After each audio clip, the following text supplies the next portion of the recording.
اقرا بسم ربک الذی خلق، یہ مبارک قرآنی آیت ہمارے آقا سرکار دو عالم صلی اللہ علیہ وآلہ وسلم کی زبان اطہر پر کیسے آئی؟ بسم اللہ الرحمن الرحیم۔ نبی پاک صلی اللہ علیہ وسلم غار حرا میں تھے تو جبرائیل امین تشریف لے آئے اور نبی پاک صلی اللہ علیہ وسلم کو اپنے سینے سے لگا کے آپ نے دبایا اور بھینچا۔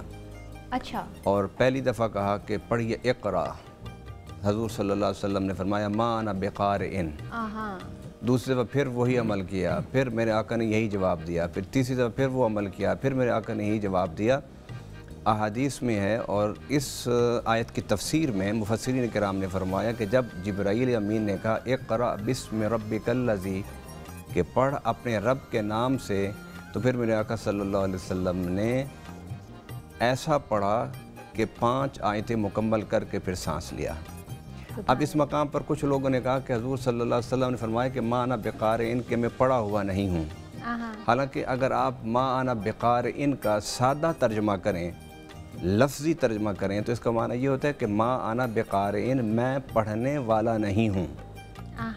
یہ نہیں فرمایا کہ میں پڑھا لکھا نہیں ہوں۔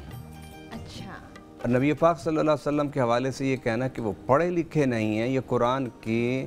نفس تعلیم کے بالکل خلاف ہے۔ جس طرح آپ نے اپنے انٹرو میں کہا کہ آدم علیہ السلام ادھر پیدا ہوئے، ادھر سجدہ کیا ملائکہ نے، ادھر رب العالمین نے ملائکہ سے کہا کہ آدم سے پوچھو، اور جب آدم نے فرشتوں سے پوچھا تو انہوں نے یہی کہا کہ قالوا سبحانک لا علم لنا الا ما علمتنا،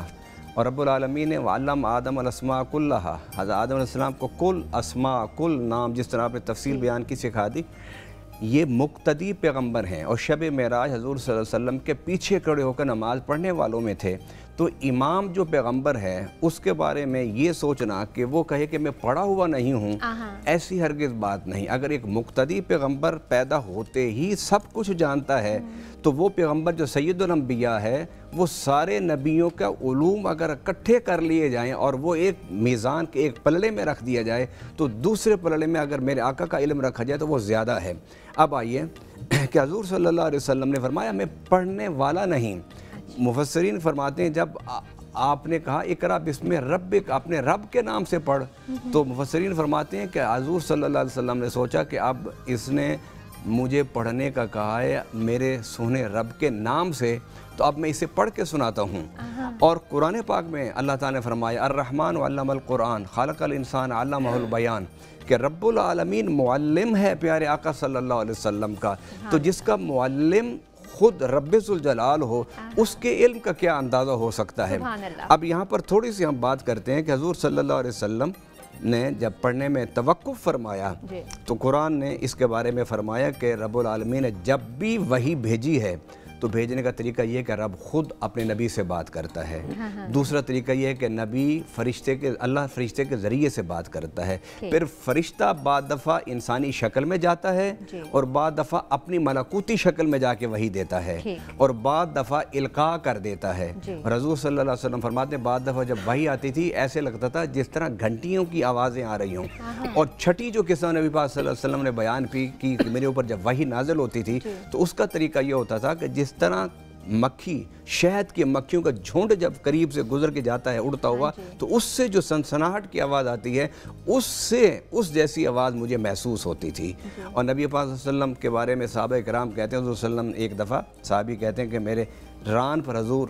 ٹیک لگا کے بیٹھے ہوئے تھے، پوری طرح لیٹے ہوئے نہیں تھے، تو اچانک اسی وقت وحی کا نزول شروع ہو گیا، تو صحابی کہتے ہیں کہ میرے اندر ہمت ختم ہو گئی کہ میں حضور کا وزن برداشت کر سکوں۔ اور حدیث میں آتا ہے حضور صلی اللہ علیہ وسلم پر جب وحی نازل ہوتی تھی آپ اونٹ پر بیٹھے ہوتے تھے تو چلتا ہوا اونٹ چل نہیں پاتا تھا اور اسے بیٹھنا پڑ جاتا تھا۔ ایسے تو نہیں قرآن میں رب العالمین نے فرمایا لو انزلنا ھذا القرآن علی جبل لرأیتہ خاشعا متصدعا من خشیۃ اللہ، اگر ہم قرآن کو پہاڑوں پر نازل کرتے تو پہاڑ ریزہ ریزہ ہو جاتے۔ یہ تو کمال ہے اور اعجاز ہے میرے آقا صلی اللہ علیہ وسلم کے قلب مبارک کا کہ پورا قرآن اس پر نازل ہوا لیکن آقا صلی اللہ علیہ وسلم کو ذرا بھر بھی وزن اور بوجھ محسوس نہیں ہوا۔ پیر صاحب، ہمارے آقا حضرت محمد مصطفیٰ صلی اللہ علیہ وآلہ وسلم کا یہ کمال اور یہ عظمت ہے کہ قرآن ان کے سینے میں تھا، قرآن انہی کو تحفے میں ملا، کیا فرمائیں گے اس بارے میں؟